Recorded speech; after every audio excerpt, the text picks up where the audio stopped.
Hello, friends. Here's a story from the first book of Samuel. Elkanah had 2 wives whom he loved. His wife Penny had lots of children, but he especially loved Hannah, who had none. Penny used to remind Hannah of this all the time, and Hannah would go down to the temple to pray and cry as she begged God to send her children. Her husband worried about her because sometimes she would be so sad she wouldn't eat. He would say to her, "Why are you crying? Why are you so sad?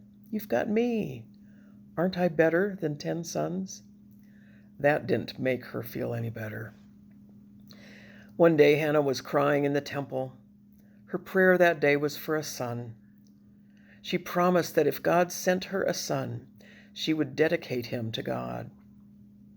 She cried so hard that no noise was coming out of her mouth. Eli, the priest in the temple, thought she was drunk and told her to pull herself together and stop drinking. Hannah said, "But I haven't been drinking. I just hurt so badly, and I've been pouring out my heart to God." Eli said, "Go in peace then, my dear. God will answer your prayer." That made Hannah feel better, and she went back home. It wasn't long before Hannah and Elkanah welcomed a baby boy into their family, and they named him Samuel, which means "I asked God for him." Hannah was feeling particularly powerless. As a woman of her time, her identity was wrapped up in her production or non-production of children, and she was barren. Her husband tried to console her in her grief, but he was no help. "Why are you crying? You've got me, don't you? Aren't I better than 10 sons?" Her only hope was that God would listen to her, that God would act in her life. Hers is a story of a woman who wants to matter. She lived in a chaotic time of the life of Israel. The institution of the church was falling apart. Israel was between the time of judges and the time of kings. The story of God's intervention in her life gave confidence to those who listened that God would make things right, that God was doing something new. When Hannah's child was born, it was a sign that God indeed was still active and creative in the life of God's people. Hannah is a model of hope in times of barrenness, confidence in times of chaos, perhaps even a time of pandemic. Hannah is an example for us, trusting God even when all around us would tell us that we are powerless. Here's another story from the Gospel of Mark. Jesus walked out of the temple, and one of his disciples said, "Can you believe how big that temple is? Look at the size of those stones." Jesus said, "You mean these buildings here? I tell you, soon these stones will not be left standing. Every one of them will be thrown down." They got to the Mount of Olives where they could see the temple. When they were alone with Jesus, Peter, James, John, and Andrew said, "When is this going to happen? What signs will there be?" Jesus said, "You'll need to watch out, because all kinds of people will pretend to know the time and the place. Wars will begin, but that won't be the end. That'll be the beginning of the end. Nations will be fighting. There'll be earthquakes and famines. Things will get worse before they get better. That will tell you that something new is about to be born." Jesus was talking to people who lived in times which were about to change for the worse. And Mark, who wrote these words in the gospel, hoped that those who listened could better face their present challenges. When they felt powerless, they could hold on to the history of God acting in the lives of God's people, in leading them to freedom after 400 years of being enslaved, in providing for them food and water in the desert.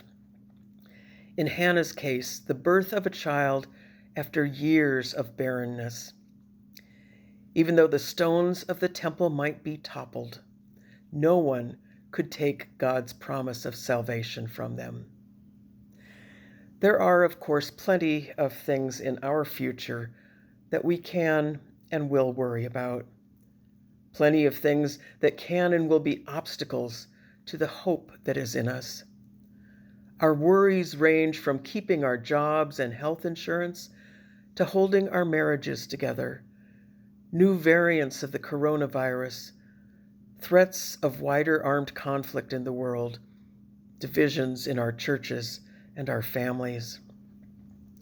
There's plenty to be distressed about, from within and from without. But we have within us God's gift of hope. Hannah and her child stand as a witness, two of many from the Bible and from those who live among us, as witnesses to that kind of trust in God. God's hope is a great gift in our lives, and something entirely different than just wishing that things might turn out okay. The writer of St. Mark's Gospel wanted readers to know that their fear needn't consume them. No matter what happened or did not happen, God's love would remain constant. God's love remains constant in our lives. Of all the worries in our lives, we don't have to worry whether or not God loves us.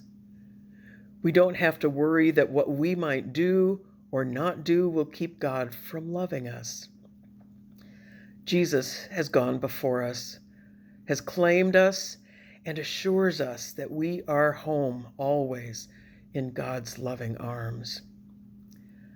Jesus doesn't shrink from the hard stuff, not from talking about it or confronting difficult people or situations. We can't avoid the hard stuff either. But Jesus believed that obstacles from without don't need to be matched by fear and powerlessness from within. God's goodness and mercy are deeper than our greatest fears, just as God's mercy was more fertile than Hannah's barrenness. When we gather each Sunday and hear the stories which tie together the threads of mercy and hope from people past to the lives we are living, we remind each other of God's boundless love. Together, we work to maintain that gift of Christian hope, which is almost impossible to maintain all by ourselves. Along with that gift, we've been given this community, a gift of fellow Christian hopers. Each day we wake up loved. We wake up forgiven.